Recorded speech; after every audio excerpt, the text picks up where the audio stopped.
ይህ የምፅዓቱ አዋጅ ነጋሪ አገልግሎት ወቅታዊና ዕለታዊ ወጎችን በማቅረብ ትንታኔ የምንሰጥበት የተለያዩ እንግዶችንም በመጋበዝ የምናቀርብበት መድረክ ነው። መረጃዎችን ያጠናከረ ይዞልን የሚመጣው ፓስተር አለማየሁ ነሙ ሲሆን ፕሮግራሙን የመራና መሰናዶውን ኤዲት በማድረግ ወደ እናንተ የሚያቀርበው ይልቃል አስራት ነው። መልካም ጊዜ። ሻሎም ሻሎም። ውድ የተከበራችሁ የምፅዓቱ አዋጅ ነጋሪ አገልግሎት ቤተሰቦቻችን እንደምን ዋላችሁ? እንግዲህ ከአንድ ቀን ቆይታ በኋላ ዳግም ተገናኝተናል። ዛሬ ቀኑ ሐሙስ ነው። በትናንትናው ዕለት መደበኛው ዜና ስለነበረ አልተገናኘንም ነበረ። የዓለማችን ወቅታዊ ጉዳይ እጅጉኑ ተባብሶ እየቀጠለ ነው። ምናልባትም እንግዲህ በቀጣይ ዓለም ጦርነትን የምናስተናግድበት ሁኔታዎች ሊፈጠሩ ስለሚችሉ ይህንና ሌሎችንም በተመለከተ ፓስተር አለማየሁ መስመር ላይ ተገኝቶ መረጃውን ሊያጋራን እየተጠባበቀ ይገኛል። እንግዲህ በዛሬው ዕለት ለአገልግሎት ከአዲስ አበባ ወጣ ስላለ የቀኑን መረጃ ስልክ ደወል አድርጌ ሊያጋራን ተገኝቶልኛል። መልካም ጊዜ እንዲሆንላችሁ እመኛለሁ። ይልቃል አስራት ነኝ ከምፅዓቱ አዋጅ ነጋሪ አገልግሎት። ውድ አድማጮቻችን፣ ዓለም በአሁኑ ሰዓት ከፍተኛ ውጥረት ላይ ትገኛለች። በሁሉም ማዕዘናት ማለት ይቻላል። እንግዲህ ከፍተኛ የኢኮኖሚ፣ የፖለቲካ፣ የማህበራዊ መስቀልቀል ላይ ትገኛለች። እንግዲያው ፓስተር ይህንን ሊያጋራን መስመር ላይ ስለተገኘ በቅድሚያ ሰላምታ ልስጥና ይዞልን የመጣውን መረጃ ያጋራናል። ሰላም ላንተ ይሁን ፓስተር፣ እንዴት ዋልክ? እንደምን አልኩ እንደሚልቃል። እግዚአብሔር ይመስገን። ለአገልግሎት እንግዲህ ወጣ ብለሃል። እንግዲህ መልካም ጊዜ እንደነበረ ተስፋ አደርጋለሁ። አዎ በእግዚአብሔር ይመስገን። አዎ እንግዲህ ዓለማችን በአሁኑ ሰዓት በጣም ከፍተኛ ውጥረት ላይ ትገኛለች። እስኪ እንግዲህ መረጃዎች፣ በርካታ መረጃዎች አየሩ ላይ አሉ። አንተ እንግዲህ መርጠህ ልታጋራን መስመር ላይ ነህ። መረጃን ማቅረብ ትችላለህ። እንግዲህ ጦርነቱ እንደቀጠለ ነው ያለው። በትናንትናው ዕለት የሳውዲ አረቢያ የነዳጅ ማጣሪያ በድጋሚ ተመቷል። እንዲሁም ደግሞ የኳታርም በእንደዚሁ መልክ ተመቷል። ከዚህ ባሻገር የሳውዲ አረቢያ የሚገኘው የአሜሪካ ኤምባሲም ጥቃት ደርሶበታል። ዱሃ ላይም የሚገኘው እንደዚህ ጥቃት ደርሶበታል። እንዲሁም ደግሞ እስራኤልና አሜሪካ በኢራን ላይ ከፍተኛ ድብደባ ባለማቋረጥ እያደረጉ ነው ያሉት። ከዚህ ባሻገር እስራኤል ሊባኖስን እየደበደበች ነው የምትገኘው። በተለይ የሊባኖስ ዋና ከተማ ቤይሩት ላይ ከፍተኛ ጥቃቶች እየተሰነዘሩ ነው ያሉት። ሊባኖስ እያለች ያለችው የሂዝቦላ ይዞታ ነው እያለች ነው። ነገር ግን የሊባኖስ መንግስትና ዓለም አቀፍ ድርጅቶች በሰላማዊ ዜጎች ላይ የሚደረግ ድብደባ ነው የሚል ነገር እያነሱ ይገኛሉ። እንግዲህ ጦርነቱ ከዚህም ባሻገር እየሰፋ ድንበሮችን፣ ሀገሮችን እያቋረጠ እየሄደ ነው ያለው። ከዚህ ባሻገር እንግዲህ ከ6 በላይ የነዳጅ የጫኑ መርከቦች በሆርሙዝ ሰርጥ ሊያልፉ ሲሞክሩ ተመተዋል። የዓለም የነዳጅ ዋጋ ከ80 በነበረበት ከትናንት ወዲያ ማለት ነው በዛሬው ዕለት ወደ 83 አድጓል። የአክሲዮን ዋጋዎች የአሽቆለቆሉ መምጣት ጀምረዋል። እንግዲህ የዓለም ኢኮኖሚ እየተናጋ ነው የመጣው። ይህንን ካልኩልህ ወደ ዛሬ ወደ ዋና ያስኩት እኔ እናንተ ከዚህ በፊትም ስለ ስፔን ብዙ ስንናገር ነበረ።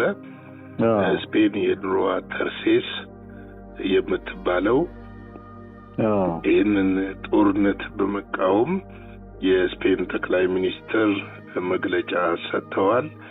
ዓለም አቀፍ ሕግንና የተባበሩት መንግስታትን ቻርተር የጣሰ በግዴለሽነት የተጀመረ ማስተዋልና የጎደለው ለህዝቦች ያልተጠነቀቀ ጦርነት ነው የሚል ነገር በአሜሪካ ላይ አሰምተዋል። ይሄ ብቻ ሳይሆን አሜሪካ የስፔንን ላይ ያለውን የጦር ቤዝ እንዳትጠቀም ከልክለዋል። እንግዲህ ይሄ ከመጽሐፍ ቅዱስ አንጻር ተርሴስ እንደሚታወቀው ከጎግ ጋር የምትወግን ሀገር እንደሆነች ይታወቃል። በመጨረሻው ሰዓት በእርግጥም ደግሞ ከአውሮፓ አይርላንድ ቀጥሎ ከፍተኛ አንቲሴሜቲክን ከሚያራምዱ ሀገሮች አንዷ እንደሆነችም ይታወቃል። እንግዲህ ይሄ ሁኔታ ባለበት በትናንትናው ዕለት የአሜሪካ ፕሬዝዳንት ዶናልድ ትራምፕ እና የጀርመኑ ቻንስለር ሜርሃ ሜርዝ በዋሽንግተን ተገናኝተው በጦርነቱና አሁን ባለው የዓለም አቀፍ ሁኔታ ላይ ውይይት ያደረጉ ሲሆን በዚህ ውይይት ላይ የአሜሪካ ፕሬዝዳንት ዶናልድ ትራምፕ ስፔን በግዛቷ የሚገኘውን ወታደራዊ ካምፕ በኢራን ላይ ለሚሰነዘር ጥቃት እንዳይውል በመከልከሏ ምክንያት አሜሪካ ከሀገሪቱ ጋር ያላትን ማንኛውም አይነት የንግድ ልውውጥ እንደምታቆም አስታውቀዋል። እንግዲህ ፕሬዝዳንቱ ይህንን የገለጹት በዋይት ሃውስ ኦቫል ኦፊስ ከጀርመኑ ቻንስለር ፍሬዴሪክ ሜርዝ ጋር በነበራቸው ቆይታ ሲሆን ስፔን ያሳየችው አቋም እጅግ መጥፎ ብለውታል መሆኑም ለጋዜጠኞች ተናግረዋል። በዚህም መሰረት የገንዘብ ሚኒስትሩ ስኮት ፒሴንቴ ከስፔን ጋር የሚደረገው ማንኛውም የንግድ ስምምነት እንዲያቋርጡ መመሪያ መስጠታቸውን ከሀገሪቱ ጋር ምንም አይነት ግንኙነት እንዳይኖር እንደሚፈልጉ ገልጸዋል። እንግዲህ እንደሚታወቀው ስፔን የኔቶ አባል ሀገርም ነች። የአውሮፓም ዋና ሀገር ነች። ልክ ነው። እና ይሄ ሁኔታ እጅግ አደገኛ በአውሮፓ ውስጥ ያለውን መከፋፈልና ልዩነትን የሚያሳይ ነው። በእርግጥ በአውሮፓ ሀገሮች እስካሁን ቆጵሮስ ግሪክ ማለት ነው ቆጵሮስ እንዲሁም ደግሞ እንግሊዝ፣ ፈረንሳይ እንጂ ሌሎቹ እስካሁን ምንም ያሉት ጉዳይ የለም። እንደው ፓስተር በጣም የሚገርም ነገር ነው እየነገርከን ያለው። እኔም ቀደም እያየሁት ነበር ይሄንን አሁን ያልከው መረጃ። ያው ስፔን ከኢራን ሊቃጣ የሚችለውን የሚሳኤል የቦሊስቲክ ሚሳኤል ጥቃት በመፍራት ነው የሚልም አንዳንድ መረጃዎችን እያየው ነው። ነገር ግን ደግሞ ሌላው አስገራሚ መረጃ አንተም በትላንትናው ወይ ደግሞ ከትላንት ወዲያ የተናገርከው ነገር ነበረ። ቱርክን በተመለከተ ቱርክ ያው ያላትን አቋም ገልጻ ነበር ወይም ደግሞ አንጸባርቃ ነበር። ገለልተኛ በመሆን እንዲያውም ጥቃቱን ሁሉ እስከ ማውገዝም ደርሳ ነበርና ለሷም ትሩፋቱ አልቀረላትም። በእርግጥ ያደረሰው ጉዳት ባይኖርም ከኢራን የተተኮሰ ቦሊስቲክ ሚሳኤል በኔቶ አማካኝነት መክሸፉም እየተነገረ ይገኛልና አሁን ይሄ ለስፔንስ ይቀርላታል ወይ? እንደው የሚገርም ነገር ስለሆነ እንደው በዛው ሐሳብን ብታጋራን ብዬ ነው። ምንድነው ቱርክና ኢራን አሁን ያላቸው ግንኙነት ጤናማ ነው። ምናልባትም አሁን የማምሻ ላይ ማለትም ትናንት ማምሻ ላይ እየወጣ ያለው መረጃ እንደሚያሳየው በስህተት የተተኮሰ እንደሆነ ነው ኢራናውያን እየተናገሩ ያሉት እንጂ ታልሞበት አልመሰለኝም እሱ። ምክንያቱም ወደዚህ ወደ ቆጵሮስ ሳይፕረስ የሚባለው ወደዛ አቅጣጫ የተተኮሰ ቦሊስቲክ ሚሳይል መሰለኝ የከሸፈው እዛ አካባቢ ላይ ኔቶ እንዲከሽፍ ያደረጉት። እና ምንድነው መሰለ አንድ ማወቅ ያለብህ በጦርነት ውስጥ ተንኮሎች አሉ። የሆነ ነገር ወደ ሆነ ነገር ስበህ ለማስገባት የሚሰሩ የፖለቲካ ቁማሮች አሉ። እነዛን ቁማሮች እየተጫወቱት ይመስለኛል አሁን ላይ። ስለዚህ እስካሁን ቱርክ ምንም አላለችም። ነገር ግን ቆጵሮስ የምትገኘው ታውቃለህ ግሪክ አጠገብ ነው። ደሴት ነች። የቱርክም አጎራባች ነች። ሳይፕረስ ላይ ከዛ የሚነሱ ጀቶች አሉ ኢራንን የሚደበድቡ እና አልጀዚራም ላይ ሲያሳይ ነበር። እና ወደዛ የተተኮሰውን እዛ ጋር ያከሸፉት ይመስላል። ከዛ ልክ ወደ ቱርክ እንደተተኮሰ ለማሳየት የተሞከረ ነው።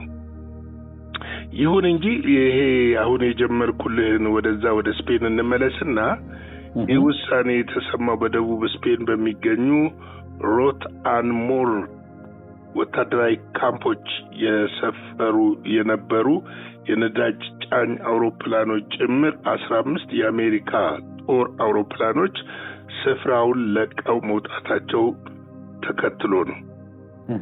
ስፔን ስፍራውን ለቀው እንዲወጡ አዛለች። ስፍራውን ለቀው ወጥተዋል።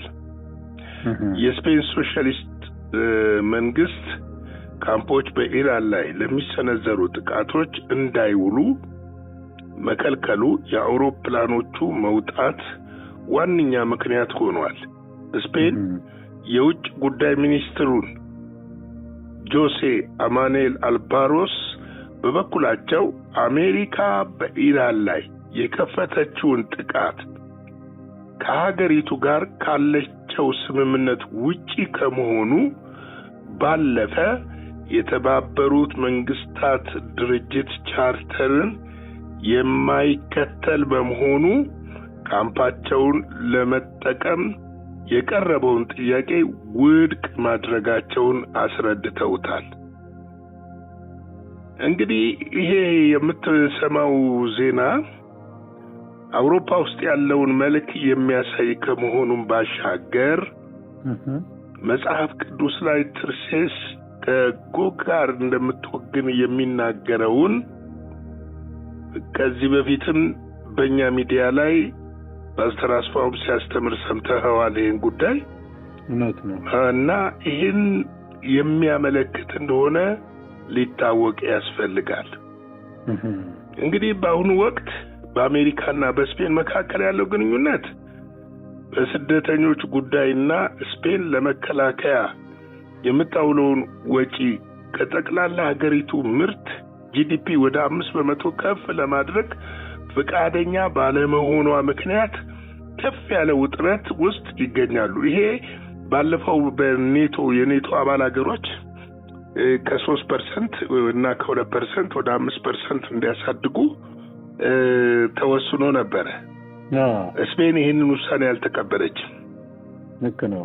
ስላልተቀበለች ውስጡ ሲካረር የነበሩ ጉዳዮች እንደነበሩ የሚያመለክት ጉዳይ ነው።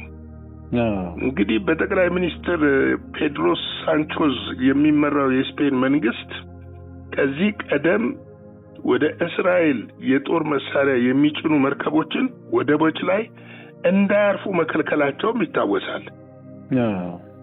የሰውየው ከልክለዋል። በተጨማሪም ጠቅላይ ሚኒስትሩ በኒውዮርክ ታይምስ ጋዜጣ ላይ በስፋት ጽፈው የትራምፕ ደጋፊዎች ወይም ደግሞ መሪዎች በማለት ስደተኞችን በተመለከተ ህዝቡን እያታለሉ ነው ሲሉ መተቸታቸው በሁለቱ ሀገራት መካከል ላለው የዲፕሎማሲያዊ ቀውስ ተጨማሪ ምክንያት እንደሆነ ይታወቃል። ልክ ነው። እንግዲህ እስራኤል ጋር ያለው ግንኙነት ያው የተካረረ ነው። በእርግጥ እነሱ ብቻ አልነበሩም። ጀርመንም በዛን ወቅት መሳሪያዎቹን ጣሊያንም እንደዚሁ ከልክለው ነበር። በእንትንም ላይ ባለው ምክንያት ከፍልስጤም ጋር ባለው ሰብአዊ መብት እንዲያውም በመርከብ ቡድን እስከ መላክ ድረስ ከባርሴሎና የተነሱ መርከቦች እንዲሁም ከጣሊያን ጀምሮ ከፍተኛ የተደራጀ ቡድን ምግብ መድኃኒትን ይዞ ዘመቻ አንቲሴሜቲክ ዘመቻ የተጀመረበት ነው። ይህ ብቻ አይደለም።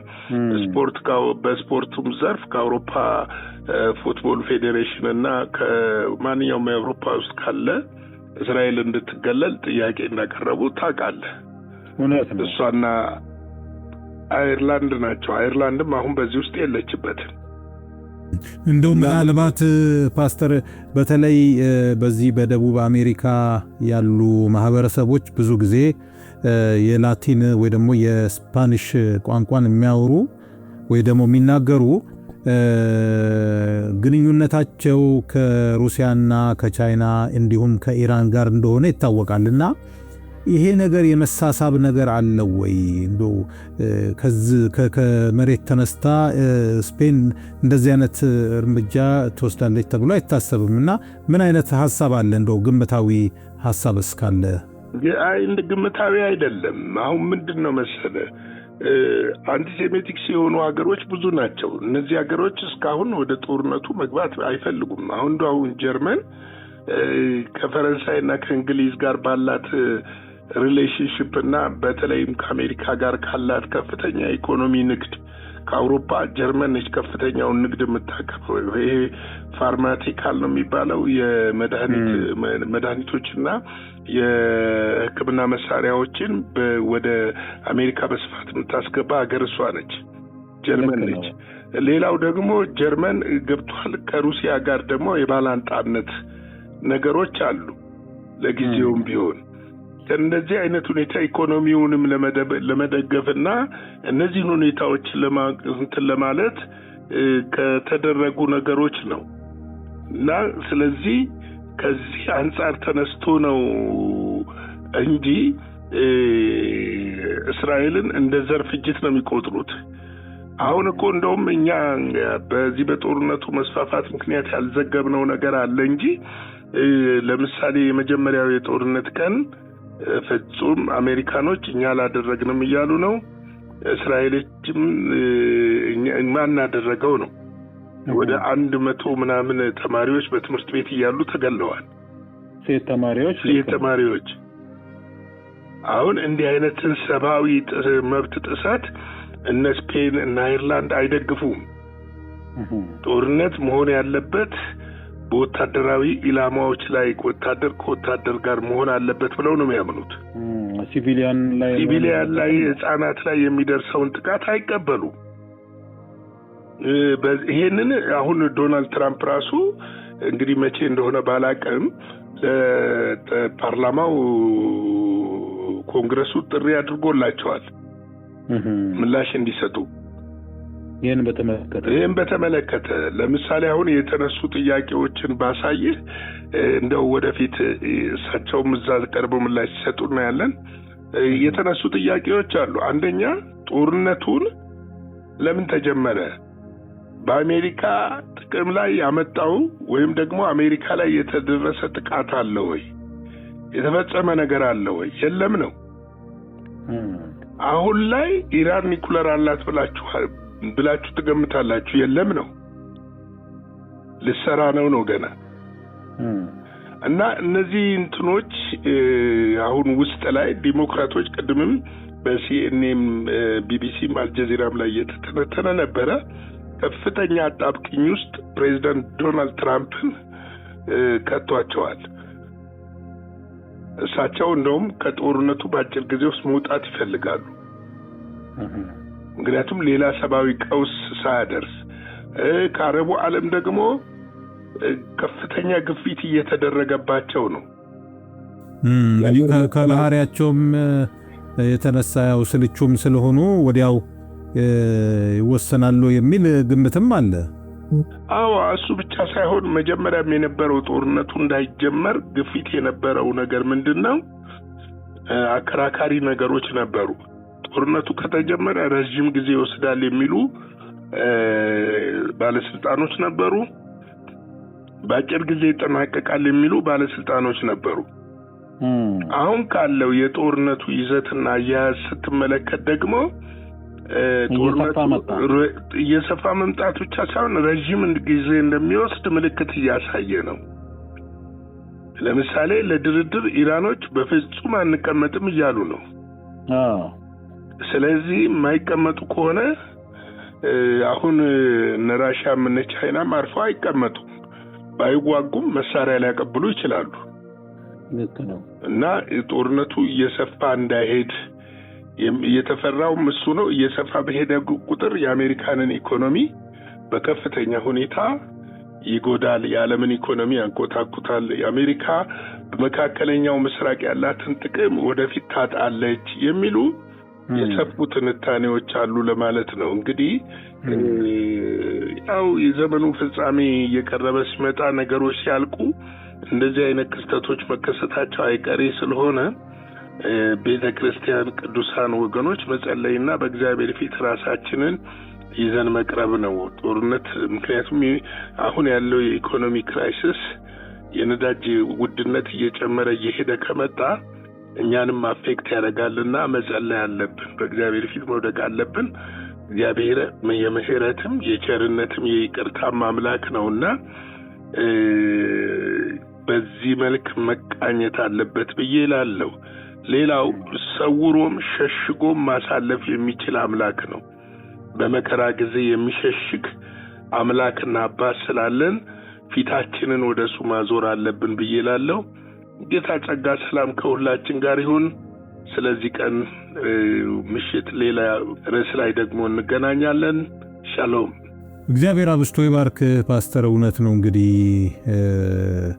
አውሬው የሚፈልገውም ይህንኑ ስለሆነ የዓለምን የደህንነትን ስጋት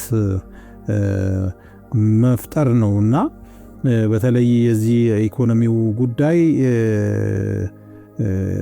የኛ አገር አብያተ ክርስቲያናት እንዴት አድርገው እንደተመለከቱት ባላቅም፣ ምክንያቱም ሁሉም አብያተ ክርስቲያናት የሚደጎሙት በአስራት በመባ በመሳሰሉትም ስለሆነ የሰው የኢኮኖሚ ነገር ከወደቀ ለነሱም ህልውናቸው አደጋ ላይ የህልውና አደጋ ላይ ስለሚሆኑ ዞሮ ዞሮ በዚህ ጉዳይ ላይ ሐሳባቸውን ቢሰጡ ጥሩ ነው። እንደገናም ደግሞ ለጸሎትም ቢነሳሱ ከብዙ ነገር እንግዲህ መትረፍም ይቻላል ብዬ አምናለሁ የእግዚአብሔር ምላሽ ከመጣ።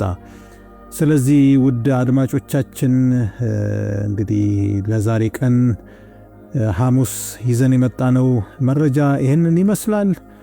እግዚአብሔር ፈቃዱ ከሆነ ደግሞ ማምሻውን ደግሞ በሌላ መረጃና መልእክት ተመልሰን እንመጣ ይሆናል። እግዚአብሔር አምላክ እንግዲህ ሁሉንም እንዲቆጣጠር የኛ ብርቱ ጸሎት ያስፈልጋል። ይህን በየጊዜው ማሳሰብ እንወዳለን። ማታ እስክንገናኝ ድረስ ሻሎም። ለዛሬ ይዘን የመጣነው ወቅታዊ መረጃ ይህንን ይመስል ነበረ። በሌላ ጊዜ በሌላ መሰናዶ እስከምንገናኝ ሰላም ለእናንተ ይሁን።